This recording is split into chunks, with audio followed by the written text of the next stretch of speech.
तो हेलो दोस्तों, कैसे हैं आप सभी लोग। मेरा नाम है इंद्रजीत। मैं आपका स्वागत करता हूँ आपके अपने चैनल मिस्टर ट्रंकी में। और आज हम स्टार्ट करने वाले सी प्रोग्रामिंग का ये कोर्स। तो सी प्रोग्रामिंग हम चलिए देख लेते हैं।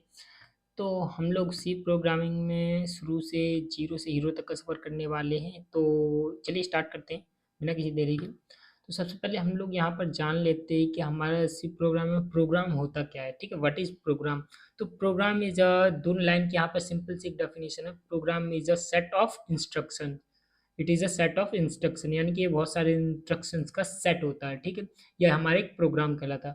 अब इसी के बाद हम ठीक देख लेंगे कि हमारी प्रोग्रामिंग क्या होती है। ठीक है, तो प्रोग्रामिंग हमारी होती है कि प्रोग्रामिंग लैंग्वेज और प्रोग्रामिंग होती क्या है। ठीक है, तो प्रोग्रामिंग होती है, जैसे हमने एग्जांपल के थ्रू लेते हैं कि हमारे घर में कोई बच्चा होता है, मान लीजिए, या छोटा कोई पेट एनिमल होता है, जिसे हम बहुत सारे इंस्ट्रक्शंस देते हैं। जैसे कि बचपन में बच्चे को देते हैं कि ये कलर रेड है, ये माँ बिल्ली है, ये चूहा है, वगैरह वगैरह चीज़ें, ऐसी बहुत सारी चीज़ें हम उन्हें समझाते हैं। ठीक है, तो वही चल के चीज़ें को सीखता है, वही हमें बाद में बताता है। ठीक है, तो इसे बोलते हैं प्रोग्रामिंग, यानी कि एक तरीके हमने बच्चे को ट्रेंड किया है बचपन से कि चीज़ों को समझाना, दिखाना क्या होता है, कैसे होता है।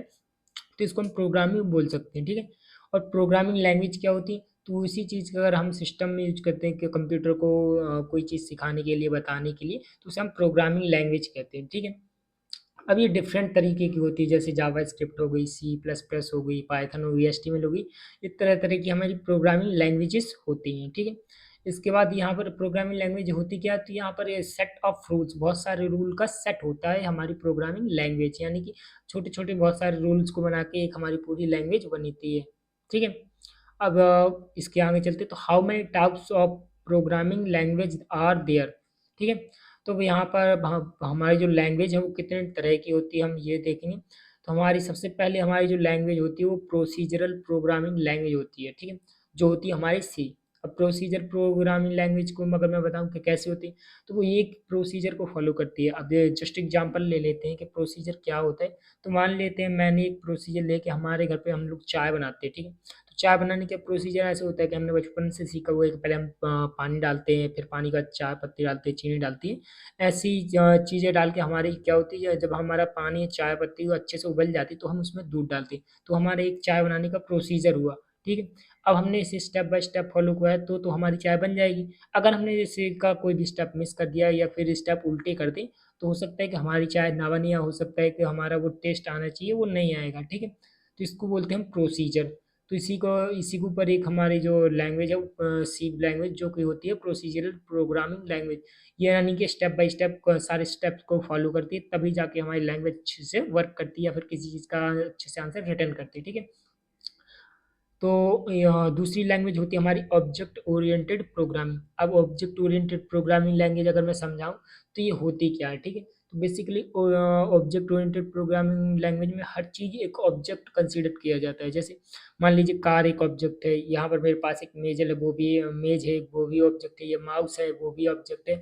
मोबाइल है, वो भी एक ऑब्जेक्ट है। हर चीज़ को एक ऑब्जेक्ट कंसीडर किया जाएगा इस ऑब्जेक्ट ओरिएंटेड प्रोग्रामिंग लैंग्वेज में। ठीक है, तो अब क्या होगा, मान लेते हैं मेरे पास एक कार है। ठीक है, तो कार एक ऑब्जेक्ट है। अब इसकी कुछ प्रॉपर्टीज होगी। ठीक है, कार के 4 टायर होते हैं, 4 खिड़की दरवाजे होते हैं, कार रोड पर चलती है, ऐसी कुछ प्रॉपर्टीज होती हैं हर एक कार की। ठीक है, अब मान लेते हैं उसी पे हम देख लेते कि अब हमें ऐसे मल्टीपल कार को बनाना है एक ही अब प्रोग्रामिंग के अंदर। तो बार बार मैं ये चीज़ें लिखूंगा नहीं, क्योंकि ये बहुत कॉम्प्लिकेटेड हो जाएगा। ठीक है, तो मैं क्या करूँगा, कार नाम की एक क्लास बनाऊंगा, जिसमें इसमें कार की सारी प्रॉपर्टीज दिखा दूंगा। ठीक है, जैसे कार के 4 टायर होते हैं, 4 खिड़की और 4 दरवाजे भी होते हैं। ठीक है, तो ये सारी चीज़ें प्रॉपर्टीज में कार की एक क्लास बनाकर उसमें दिखा दूंगा, और बाकी जहाँ पे भी मुझे क्लास में दिखाना होगा, तो मैं तरह तरह की कार, जैसे एसयूवी हो गया, एमपीवी हो गया, सेडान हो गया, तो ये सारी चीज़ें मैं अलग अलग कार में कुछ देखेंगे कलर कुछ का डिफरेंट होगा, कुछ का गाड़ी का साइज डिफरेंट होगा, कुछ में इंजन अलग होगा, कोई इलेक्ट्रिक हो गई, कोई इंजन वाली होगी। तो ऐसी कुछ डिफरेंट सिमिलरिटी इनमें नहीं होती है। ठीक है, तो इसी को अब मैं कार, लेकिन कार तो सेम ही होती है। कार में 4 टायर होते हैं, रोड पे चलती भी है, खिड़की दरवाजे हो सकता है 4 ही हो। ठीक है, तो ऐसी कुछ कार की सिमिलरिटी होनी होंगी, तो हम प्रॉपर्टीज में कार में ये दिखा देंगे। लेकिन जब अलग से हम क्या करेंगे, कार का कोई ऑब्जेक्ट बनाएंगे, तो क्या होगा, एसयूवी एमपीवी वगैरह सेडान होगा, तो इसमें हम इसको कॉल कराएंगे, और कार का अलग से जो भी कलर होगा वो चीज़, जैसे एसयूवी अलग होती है, एमपीवी अलग और सेडान अलग, तो इन चीज़ों को अलग अलग, ये मतलब इसमें कुछ सिमिलरिटी वो अलग होंगी, लेकिन रहेगी ये कार ही। ठीक है, तो इसे हम ऑब्जेक्ट के थ्रू समझते हैं, ठीक है। अब आगे जाके इसमें हम कॉम्प्लिकेटेड नहीं करें तो आगे बढ़ते हैं। इससे खाली हमने मोटा मोटा इन्फॉर्मेशन लेते चलते, ठीक है। इसका जो अगली लैंग्वेज होती है हमारी लॉजिकल प्रोग्रामिंग लैंग्वेज। अब लॉजिकल प्रोग्रामिंग लैंग्वेज को भी एक एग्जाम्पल थ्रू समझते हैं। अब मान लीजिए यहाँ पर बहुत सारे मरीज है, ठीक है, एक डॉक्टर है। अब दिन भर में अगर ऐसे 4 मरीज आते हैं जिनको खांसी है, बुखार है, सिर दर्द है या फिर किसी को फ्लू हो रहा है, ठीक है। तो इनके पास हर टाइप के हो सकता है कि एक सीजन में एक ही तरह की बीमारी हो सभी को, तो कुछ सिम्टम्स होते हैं, ठीक है। तो अब क्या करेंगे, ऐसे जब बहुत सारे लोग एक साथ आएंगे तो डॉक्टर के लिए भी ऐसी मुश्किल की बात हो जाए, सभी को हैंडल करना मुश्किल हो जाएगा। तो ऐसे में हम लोग क्या करेंगे कि एक स्पेसिफिक एक नोट बना लेंगे, एक कॉपी के ऊपर हमने एक नोट बनाएंगे जिसमें सारे बीमारियों को एक एक करके हम नोट कर लेंगे, क्वेश्चन को कुछ ऐसे क्वेश्चन अरेंज करेंगे ताकि हम हर एक पेशेंट से वो क्वेश्चन करेंगे और हमें एक अच्छे स्पेसिफिक बीमारी को पता लग जाएगा कि उसको एक्चुअली बीमारी है क्या और क्या दवा देनी, ठीक है। तो हम सबसे पहले क्वेश्चन मान लेते हैं, क्वेश्चन हमने रखा कि इसको खांसी है या नहीं, सर दर्द है या नहीं, बुखार है या नहीं, इसका क्या बोलते, हो सकता है कि उसके बदन में दर्द हो या हो सकता है कुछ और भी हो, तो ऐसे कुछ सिम्टम्स को हम लिख लेंगे, ठीक है। तो जब हमें हमारे पास कोई एक पेशेंट आता है तो हम उससे ये सारे क्वेश्चन पूछेंगे, ठीक है, जिससे हमें कंफर्म हो जाएगा कि उसे एक्चुअली में बीमारी है क्या, ठीक है। तो इसे बोलते हैं हम लॉजिक हमने यहाँ पे एक लॉजिक डेवलप किया जिसको हम लॉजिकल प्रोग्रामिंग बोलते हैं, ठीक है। अब इसके बाद हमारे लोग लॉजिकल प्रोग्रामिंग को हम और भी बोल सकते हैं, एक और नाम होता है जैसे कि प्रोलॉग प्रोग्रामिंग लैंग्वेज, ठीक है। अब इसको प्रोलॉग भी बोलते हैं। और इसके बाद हमारी जो चौथी लैंग्वेज होती है वो होती है फंक्शनल प्रोग्रामिंग लैंग्वेज, ठीक है। अब ये कैसे होती है, तो मान लीजिए कि मैं यहाँ पर एक एग्जांपल लेता हूँ, जैसे कि मैं कोई एग्जांपल ले ली, मान लीजिए मेरे घर के आने के लिए आप आ रहे हैं या मेरा कोई दोस्त आ रहा है, तो मुझसे वो मेरे से पूछता है कि भाई तेरे घर का एड्रेस क्या है, ठीक है। मैंने बोला कि परी चौक से लेफ्ट, राइट और लेफ्ट ऐसे आना है, ठीक है। तो मैंने एक बंदे को बताया, ऐसे बहुत सारे बंदों को बताऊंगा तो क्या होगा, जैसे मान लीजिए 1000 बंदों को बताऊं तो मैं तो ऐसे सबको नहीं बता सकता ना, तो ऐसे में टाइम भी कर, तो मैं एक क्या होऊंगा फंक्शनल बना लूंगा, ठीक है, कि पहले परी चौक से लेफ्ट फिर राइट फिर लेफ्ट। अब जब भी मेरे से कोई मेरा एड्रेस पूछता है तो मैं क्या करूंगा, उसको ये अपना फंक्शन थमा दूंगा और उसको बोलूंगा कि ये फंक्शन लो और ये तुम्हें मेरे घर तक पहुंचा देगा, ठीक है। जिसको हम फंक्शनल प्रोग्रामिंग लैंग्वेज बोलते हैं। अब फंक्शनल प्रोग्रामिंग लैंग्वेज का एग्जांपल दूं तो पाइथन एक ऐसी लैंग्वेज है जो कि फंक्शनल प्रोग्रामिंग लैंग्वेज कहलाती है, ठीक है। अभी यहाँ पर मैंने अभी तक आपको 4 लैंग्वेज बताई हैं, जो जो कि एक सबसे पहली प्रोसीजरल प्रोग्रामिंग लैंग्वेज थी जिसमें मैंने चाय का एग्जांपल दिया था। और इसके बाद ऑब्जेक्ट ओरिएंटेड प्रोग्रामिंग जिसमें मैंने बताया कि हर चीज़ यहाँ पर ऑब्जेक्ट के रूप में कंसिडर की जाती है। इसके बाद लॉजिकल प्रोग्रामिंग लैंग्वेज होती है और इसके बाद फोर्थ नंबर पर होती है फंक्शनल प्रोग्रामिंग लैंग्वेज, ठीक है।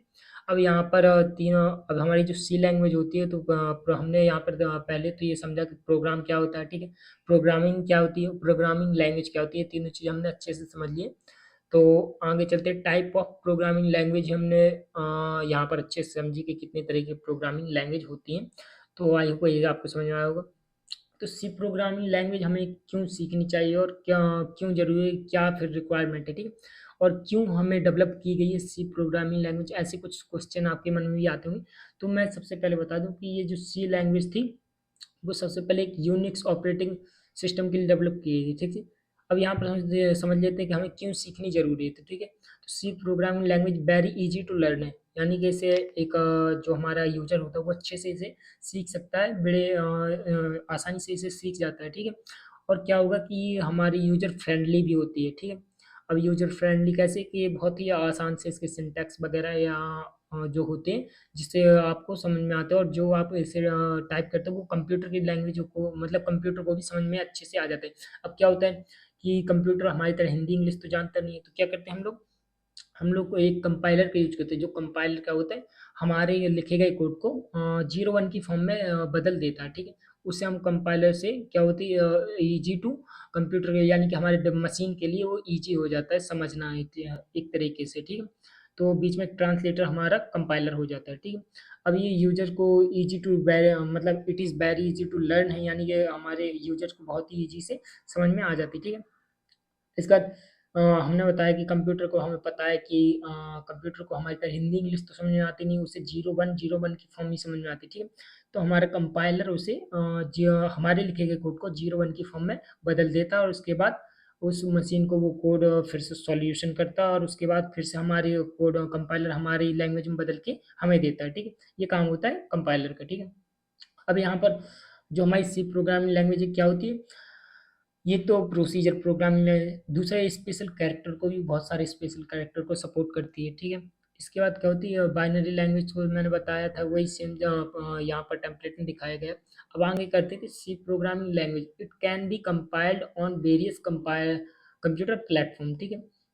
अब क्या है, सी प्रोग्रामिंग लैंग्वेज तरह तरह के प्लेटफॉर्म पे अलग अलग अलग मतलब किसी भी तरह का प्लेटफॉर्म, चाहे वो विंडोज़ हो, मैक ओएस हो, लिनक्स हो, किसी भी ऑपरेटिंग सिस्टम पे ये आसानी से रन हो जाती है, ठीक है। अब यहाँ पर देख सकते हैं, जैसे विंडोज़ का ये लोगो होता है, मैक आपने शायद लाइनक्स यूज किया हो, तो यहाँ पर हर तरह के प्लेटफॉर्म इंडिपेंडेंट नहीं, किसी भी प्लेटफॉर्म पे चल जाते हैं आसानी से, ठीक है। इसके बाद अगर मैं आगे बताऊँ, तो क्यों इसका इन्वेंशन हुआ था, तो ये invented to write Unix operating system, ठीक है। अब यूनिक्स ऑपरेटिंग सिस्टम को बनाने के लिए इसको इन्वेंट किया गया था, ठीक है। अब यूनिक्स एक ऑपरेटिंग सिस्टम होता है जो कि आप लोगों ने शायद चलाया हो, शायद नहीं देखा हो, बट एक तरह का ऑपरेटिंग सिस्टम होता है विंडोज से थोड़ा हटके। तो क्या होगा, तो उसको डेवलप करने के लिए, यूनिक्स ऑपरेटिंग सिस्टम को बनाने के लिए हमारी सी लैंग्वेज का इन्वेंट हुआ था, ठीक है। अब इसके बाद क्या हुआ था कि इससे जो हमारी सी लैंग्वेज थी, वो इससे पहले यानी कि 1977 से पहले वो बी लैंग्वेज हुआ करती थी, यानी कि बी प्रोग्रामिंग लैंग्वेज, ठीक है। फिर उसको अपग्रेड किया गया, उसके बाद इसका नाम बदल के सी प्रोग्रामिंग रखा गया। क्यों? अब इसका बी प्रो इससे हम बोल सकते हैं कि इसका सक्सेसर वर्जन था बी प्रोग्रामिंग का, सी प्रोग्रामिंग लैंग्वेज, ठीक है। जो कि 1977 में आई थी। ये जो डेट है, ये कहीं कहीं बहुत सारी जगह आपको अलग अलग मिल जाएगी। तो इसके बाद ये सक्सेसर ऑफ वी लैंग्वेज हमने इसे बोला था, ठीक है। यानी कि बी का सक्सेसर, व अपडेटेड वर्जन बोल सकते हैं इसको, सी को, ठीक है। अब ये मोस्ट वाइडली यूज होने वाली सिस्टम प्रोग्रामिंग लैंग्वेज है, क्योंकि दुनिया में सबसे ज़्यादा यूज होने वाली सिस्टम लैंग्वेज सी लैंग्वेज ही है, जिसके जरिए दो ऑपरेटिंग सिस्टम बोल सकते हैं, एक डेटाबेस सिस्टम बोल सकते हैं, मैनेजमेंट सिस्टम, ठीक है, जो कि एक लाइनक्स ऑपरेटिंग सिस्टम है, और एक माई एसक्यूएल जो कि एक डेटाबेस मैनेजमेंट सिस्टम भी बोल सकते हैं, जो कि डेटाबेस को संभालने के लिए बनाया गया, वो भी सी से ही बनाया गया है, ठीक है। अभी यहाँ पर एक छोटा सा प्रोग्राम हमारे सामने दिख रहा होगा, यहाँ पर has include studio dot entertainment. यहाँ पर हम ज़्यादा कॉम्प्लिकेटेड नहीं करेंगे, तो इसमें क्या है कि यहाँ पर हेलो वर्ल्ड, जब हम कोई भी प्रोग्राम, नया प्रोग्रामिंग लैंग्वेज सीखते हैं, तो वहाँ पर सबसे पहले हम एक चीज़ प्रिंट करके देखते हैं, वो होता है हेलो वर्ल्ड, ठीक है। यहाँ ये हमने एक छोटा सा प्रोग्राम बनाया, जहाँ पर यहाँ पर आउटपुट आपको ब्लैक बॉक्स के अंदर दिख रहा है, जहाँ पर हेलो वर्ल्ड हमने प्रिंट किया हुआ है अपनी कोडिंग के अकॉर्डिंग, या फिर सिस्टम सी लैंग्वेज के सिंटेक्स का यूज करिएगा। ये एक सी लैंग्वेज का पूरा ही सिंटेक्स है जिसमें हमने हेलो वर्ल्ड प्रिंट किया हुआ है, ठीक है। अब इसके बाद आ जाती है, हमने इतना कुछ सीखा, तो एक असाइनमेंट की बारी आ जाती है। तो असाइनमेंट 1 में हम आपसे कुछ क्वेश्चन पूछते हैं, जैसे what are the different type of programming language, ठीक है। तो कितने तरह की प्रोग्रामिंग लैंग्वेज होती हैं, वो आपको मुझे बताना है, या फिर आप वीडियो पॉज़ करके भी अपने आप का रिवीजन कर सकते हैं, और या अगर आपको नहीं समझ में आता है, तो आप वीडियो को रिवाइज करके एक बार ज़रूर देख लें, ठीक है। और यहाँ पर वही सेम क्वेश्चन आया, तो इसके बाद why to learn C programming, ठीक है। तो हमें सी प्रोग्रामिंग क्यों सीखनी है, तो हमने बताया था, इसका भी आंसर आपके पास होगा, ठीक है। और इसके बाद टाइप्स बताने हैं, और इसके बाद हम चलते हैं अपना अपना जो नेक्स्ट सेटअप है, हम क्या करते हैं, अपनी सिस्टम जो ही हमारी मशीन, उसमें हम सी का एनवायरनमेंट सेटअप करेंगे। जैसे तो हमें पता है कि सी का हमें अपने कंप्यूटर में अगर चलाना है, तो हमारे पास एक टेक्स्ट एडिटर का होना बहुत ज़रूरी है। टेक्स्ट एडिटर होता क्या, बेसिकली जैसे कि नोटपैड होता है जिसमें हम टेक्स्ट को लिखते हैं, वो हमारा टेक्स्ट एडिटर कहलाता है, ठीक है। हमें यहाँ पर दो चीज़ों की जरूरत पड़ने वाली, एक टेक्स्ट एडिटर होगा, दूसरा कंपाइलर, ठीक है, जो कि हमारे लिए द्वारा लिखे गए कोड को मशीनी कोड में कन्वर्ट करने का काम करेगा, वो होगा कंपाइलर, ठीक है। तो यहाँ पर जो हमारा छोटा सा प्रोग्राम, तो application use to your program, ठीक है। अब कैसे हमें अपने कंप्यूटर में टाइप करना है एक प्रोग्राम को, तो उसको हम लिखेंगे, तो उसके लिए हमें एक टेक्स्ट एडिटर चाहिए होगा, जो कि एक नोटपैड भी हो सकता है, या फिर विजुअल कोड स्टूडियो भी हो सकता है, ठीक है, या नोटपैड प्लस प्लस भी हो सकता है, एक ये वाला जो न्यू वाला। लेकिन हम यहाँ पर यूज करेंगे विजुअल कोड स्टूडियो, क्योंकि इसमें आपको बहुत सारी चीज़ें और एक्सटेंशन वगैरह मिल जाते हैं, जो आपकी मदद कर सकते हैं प्रोग्रामिंग को बेटर बनाने में, ठीक है। तो हम सबसे पहले यहाँ पर टेक्स्ट एडिटर को डाउनलोड कर देंगे और सेटअप करेंगे अपने कंप्यूटर में, जिसका नाम है विजुअल स्टूडियो, ठीक है। तो इसको हम सीधे गूगल पे जाकर देखेंगे और डाउनलोड करेंगे। इसके बाद आता था एक कंपाइलर हमें चाहिए होगा, जो कि हमारा होगा जीसीसी कंपाइलर, जो कि हमारे कोड को मशीनी कोड में आसानी से कन्वर्ट करने का काम करेगा, ठीक है। तो हमारा program written by need to be convert into the machine understandable code, ठीक है। तो क्या होगा, अंडरस्टैंडेबल कोड यानी कि मशीन को समझने वाला कोड हमारा प्रोग्राम हमारे द्वारा लिखे गए कोड को कन्वर्ट करके देगा, वो होगा कंपाइलर, ठीक है। तो हमें इस कंपाइलर का नाम है जो है जीसीसी कंपाइलर, जिसको हमें इंस्टॉल करना अपने मशीन में। तो हम इसे सबसे पहले डाउनलोड करेंगे और इंस्टॉल करेंगे अपने मशीन में। कैसे इसका इंस्टॉल से, तो यहाँ पर एक लिंक दी हुई है जिसको हम अपनी सीधे जाके गूगल में खोलते हैं, अभी जाके इंस्टॉल करके देखते हैं कि कैसे इसे इंस्टॉल किया जाएगा, ठीक है। तो यहाँ पर मैंने यहाँ पर पहले से लिंक खोल रखी है, आप अपना चाहे तो खोल लीजिए। और यहाँ पर सबसे पहले यहाँ पर दिख रहा है आपको min.gw 9.0.exe, ठीक है। आपको यहाँ पर क्लिक करना है। जैसे यहाँ पर मेरा डाउनलोड ऑलरेडी हो चुका है, मैंने यहाँ पर चलो फिर से क्लिक कर देता हूँ। तो यहाँ पर देख सकते हैं डाउनलोडिंग स्टार्ट हो चुकी है। फर्स्ट कंट्रोल से करता हूँ और यहाँ पर देखता हूँ कि मेरे पास एक ऑलरेडी डाउनलोडेड है, ठीक है। तो यहाँ पर मैं इसको डाउनलोड करके शो इन अ फोल्डर करता हूँ और आपको यहाँ पर डुअल क्लिक करना और जस्ट इसको इंस्टॉल करने के लिए आपको क्या करना, पीछे का सारा कुछ हटा देना और यहाँ पर ओनली यहाँ पर सी और बैकस्लैश होने देना है, ठीक है। सीडो और इसके बाद एक्सट्रैक्ट करना हमें यहीं पर, ठीक है।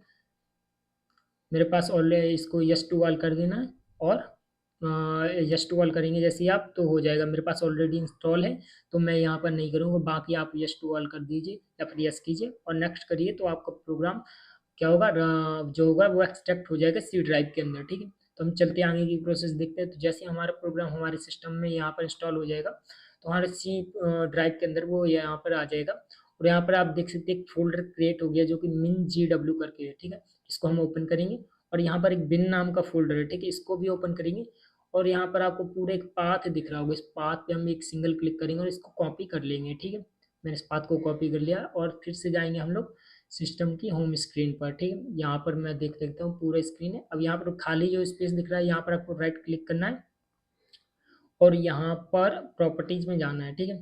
अब प्रॉपर्टीज में जाके हमें कहा है एडवांस सेटिंग में जाना है यहाँ पर, ठीक है। यहाँ पर क्लिक करते ही एडवांस सेटिंग खुल गया। अब यहाँ पर आपको एक छोटा सा ऑप्शन दिख रहा होगा इन्वायरमेंट वेरिएबल, ठीक है। अब यहाँ पर एक वेरिएबल हमको ऐड करना है तो हम इस पर क्लिक करेंगे और इसके बाद यहाँ पर आपको न्यू का पाथ का ऑप्शन दिख रहा है, ठीक है। यहाँ पर न्यू करेंगे, सॉरी मैं यहाँ पर हो गया, यहाँ पर न्यू करेंगे, रुकना जरा, मैं शायद मिस्टेक कर रहा हूँ, एडिट करना है मुझे, ठीक है। पाथ का ऑप्शन दिख रहा है, ठीक है, एडिट, हाँ ये है, ठीक है। क्या करना है कि हमें यहाँ पर पाथ जो दिख रहा है वहाँ पर सीधे सीधे मुझे पेस्ट करना है। यहाँ पर पाथ दिख रहा होगा आपको, ठीक है। पाथ पे क्लिक करना है, एडिट करना है या फिर न्यू भी कर सकते हैं, लेकिन मैं एडिट करूँगा। और यहाँ पर आपको सीधा क्लिक करना है एक लाइन पे और यहाँ पर न्यू कर देते, ठीक है। अब यहाँ पर जो हमने पाथ कॉपी किया उसको हम भी पेस्ट करेंगे, ठीक है। मेरे पास ऑलरेडी यहाँ पर एक बार पेस्ट किया हुआ है, यहाँ पर देख सकते हैं। तो कोई दूसरी बार भी कर दूँ कोई फर्क नहीं पड़ने वाला, तो मैं ओके कर देता हूँ, जस्ट ओके, ठीक है। और ये हमारा काम खत्म होता है, ठीक है। इसके बाद हम लोग क्या करेंगे, इसको चेक करने के लिए यहाँ से हम कट करेंगे सारे होम स्क्रीन को, यहाँ से कट किया। अब हम खोलेंगे यहाँ पर CMD, ठीक है, कमांड प्रॉम्प्ट, ठीक है। तो इस कमांड प्रॉम्प्ट में हम लोग क्या करेंगे, यहाँ पर आपको यहाँ पर लिखना है बैक स्लैश, यहाँ पर हम सीधा लिखेंगे आपको GCC, थोड़ा स्पेस देना जरूरी, स्पेस देंगे और यहाँ पर माइनस माइनस और यहाँ पर लिखेंगे वर्जन VERSION, ठीक है। तो यहाँ पर जैसे हम एंटर करेंगे तो हमारा वर्जन पता लग जाएगा, जो कि हमारा देखिए यहाँ पर एक वर्जन दिखा रहा है GCC 11.2.0, ठीक है। यहाँ पर हमें यानी कि हमारा जो हमने जो कंपाइलर इंस्टॉल किया वो कंपाइलर इंस्टॉल हो चुका है। तो हमने यहाँ पर चेक कर लिया। अब इसके बाद हमें क्या इंस्टॉल करना है, इसके बाद हम करेंगे विजुअल कोड स्टूडियो को अपने में इंस्टॉल, ठीक है। तो यहाँ पर विजुअल कोड स्टूडियो को आपको गूगल पे जाना है, सीधे ही लिख देना है विजुअल कोड स्टूडियो, या फिर आपको लिंक भी दे सकता हूँ। तो यहाँ पर विजुअल कोड स्टूडियो आपको सीधे सीधे यहाँ पर जो देख रखा है visual code studio code download, ठीक है। ये सेम चीज़ आपको जाकर पेस्ट कर देनी है, वहाँ पर कॉपी पेस्ट भी कर सकते हैं, यहाँ पर टाइप कीजिए अपने हाथों से और यहाँ पर लिखिए कि यहाँ पर जो पहली लिंक दिख जाएगी उसी पर आपको क्लिक करना है, और यहाँ पर डाउनलोड फॉर विंडोज, अगर आपका कोई और वर्जन है तो आप उसके हिसाब से लाइनक्स हो या फिर मैक ओएस हो उसके हिसाब से भी डाउनलोड कर सकते हैं। मेरा विंडोज़ है तो मैं विंडोज़ को डाउनलोड करूँगा यहाँ क्लिक करके, और यहाँ से ऑटोमेटिक हमारा डाउनलोड स्टार्ट हो चुका है, यानी कि स्टार्ट हमारा जो डाउनलोड खत्म हो चुका है। ठीक है, इसके बाद हम क्या करेंगे, सीधा अपना कंट्रोल जे करेंगे, सो इन फोल्डर करेंगे वी कोड जहाँ पे हमारा डाउनलोड है, इस पर भी हम डुअल क्लिक करेंगे। ये थोड़ा टाइम ले रहा है, बस आपको यहाँ पर एक्सेप्ट एग्रीमेंट करना है, नेक्स्ट करना है, और क्रिएट डेस्कटॉप आइकन भी क्लिक कर देना है आपको चाहिए तो, बाकी आप नेक्स्ट करते चलिए। ठीक है, और आपका सेटअप क्या होगा, इंस्टॉल हो जाएगा। मेरे में ऑलरेडी इंस्टॉल है तो मैं इसको इंस्टॉल नहीं करूँगा, मैं सीधा आपको उस पर ले चलता हूँ। यहाँ पर मैं कट कर दूंगा, मेरे में ऑलरेडी इंस्टॉल है, तो मैं आपको दिखाता हूँ आगे का प्रोसेस क्या होगा। तो यहाँ पर मैं आपको होम स्क्रीन पर लेके आया हूँ। ठीक है, तो यहाँ पर होम स्क्रीन पे जैसे मैंने दिखाया, यहाँ पर मेरा विजुअल कोड स्टूडियो है। ठीक है, तो यहाँ पर ऑलरेडी ऑलरेडी प्रोग्राम खुला हुआ है, तो मैं क्या करता हूँ, यहाँ पर जाता हूँ और यहाँ पर न्यू फाइल ओपन करता हूँ। ठीक है, हाँ, न्यू फोल्डर ही ओपन कर लेता हूँ। ठीक है, यहाँ पर मैंने एक न्यू फोल्डर क्या बनाया जिसमें कुछ भी नाम देता हूँ जो कि हमारा सी प्रोग्रामिंग के लिए होगा, तो मैं एक नाम दूंगा सी प्रो कर देता हूँ और एंटर किया, एक मेरा नया फोल्डर बन चुका है। Select folder, okay, don't save. ठीक है, तो क्या करेंगे, अगला हमारे पास जैसे इंस्टॉल हो जाएगा आपका ये विजुअल कोड स्टूडियो, तो आपके पास कुछ इस तरीके की होम स्क्रीन आएगी। तो आपको क्या करना है, यहाँ पर बगल पे एक एक्सटेंशन वाला ऑप्शन देखेगा। ठीक है, इस पर क्लिक करना है और आपको दो एक्सटेंशन डाउनलोड करने हैं। एक लिखेंगे आप सी प्लस प्लस, यहाँ पर सी प्लस प्लस वाला एक्सटेंशन जो सबसे ऊपर आपको एक्सटेंशन दिख रहा है, इसको आपको इंस्टॉल कर लेना है। ठीक है, यहाँ पर इंस्टॉल के मेरे पास इंस्टॉल का ऑप्शन आ रहा है, आपके पास इंस्टॉल का आएगा तो आप इंस्टॉल कर लीजिए। ठीक है, इसके बाद आएगा एक कोड रनर भी आपको आपके एक्सटेंशन इंस्टॉल करना है। ठीक है, यहाँ पर लिखेंगे आप कोड रनर, यहाँ पर देख लीजिए पहला ऑप्शन आ गया, तो इसको भी आपको इंस्टॉल कर लेना है। ठीक है, इसके बाद हम लोग क्या करेंगे, अपने पास होम स्क्रीन पर जैसे ही आएंगे तो यहाँ पर कुछ इस तरीके की हमारी एक इसको कट कर देते हैं। इंस्टॉल हो जाने के बाद हमारा सारा सेटअप कंप्लीट हो चुका है। अब हम अपना पहला सी प्रोग्राम लिख कर देखेंगे कैसे रन होता है। तो सबसे पहले यहाँ पर हम क्या करेंगे, ऐड एक फाइल करेंगे और क्या करेंगे, हमारी फाइल का नाम देंगे। जो भी हमारी सी प्रोग्रामिंग की फाइल होती है हम उसको डॉट सी करके बताते हैं, कोई भी फाइल का नाम दे सकते हैं। जैसे मैंने एक फाइल का नाम रख दिया हेलो हेलो डॉट सी। ठीक है, तो ये हमारा एक सी प्रोग्रामिंग का एक फाइल बन गया है। ठीक है, अब हमारा पहला प्रोग्राम हम लिखने जा रहे हैं, तो इसमें हम लिखेंगे हेलो वर्ल्ड, जो हमने पहले देखा हुआ था। तो हम वही सेम प्रोग्रामिंग अपने यहाँ लिखेंगे। तो सबसे पहले क्या करें, मैं आपको प्रोग्रामिंग देखने की जरूरत नहीं है, मैं आपको ऐसे ही बता दूँ। तो यहाँ पर सबसे पहले आपको एक हैश लगाना है, यहाँ पर लिखेंगे इंक्लूड, अब यहाँ पे एक लेस देन, और इसके बीच में स्टूडियो STDIO डॉट एच। ठीक है, और यहाँ पर ग्रेटर देन लगाते हैं और इसके बाद अपना एंटर करते हैं। ठीक है, इसके बाद हम अपना मेन फंक्शन लिखेंगे। तो मेन फंक्शन क्या होगा, इंट ले सकते हैं, चाहो तो आप इसका वॉइड भी ले सकते हैं। ठीक है, इंट में आपको रिटर्न टाइप देना पड़ता है, वॉइड में आपको कोई रिटर्न टाइप नहीं देना पड़ेगा। ठीक है, तो इंट लिखता हूँ मेन, और यहाँ पर round bracket open and close. ठीक है, अब यहाँ पर मैं कर्ली ब्रैकेट ओपन करूँगा, इसके अंदर हमारे सारे कोड की बॉडी आएगी। ठीक है, तो मैं यहाँ कर क्या करते हैं, एक छोटा सा प्रोग्राम हमें हेलो वर्ल्ड टाइप करना है। ठीक है, तो यहाँ पर मैं लिखता हूँ प्रिंट एफ, और राउंड ब्रैकेट के अंदर हमारे दो अंडरस्कोर। ठीक है, अब इसको डुअल कोट्स के अंदर हम अपनी सारी स्ट्रिंग लिखेंगे जो हमें प्रिंट करनी है। ठीक है, तो हम यहाँ पर लिखते हैं हेलो नॉर वर्ल्ड। ठीक है, अब हमारी सारी स्ट्रिंग हो चुकी है। इसके बाद हम सेमी कॉलन देंगे और एंटर करके नीचे आएंगे और अपना रिटर्न टाइप देंगे। रिटर्न टाइप हमारा क्या होगा, 0 और सेमी कॉलन। ठीक है, सारा प्रोग्राम हमारा कंप्लीट हो चुका। अब हम इसको सीधे रन करेंगे। ठीक है, रन GCC। ठीक है,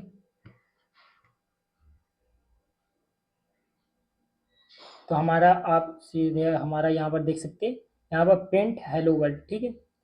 यहाँ पर कुछ क्या आ रहा है, टर्मिनल आउटपुट चेक करते हैं, फिर से क्लिक करते हैं, रन हो जा।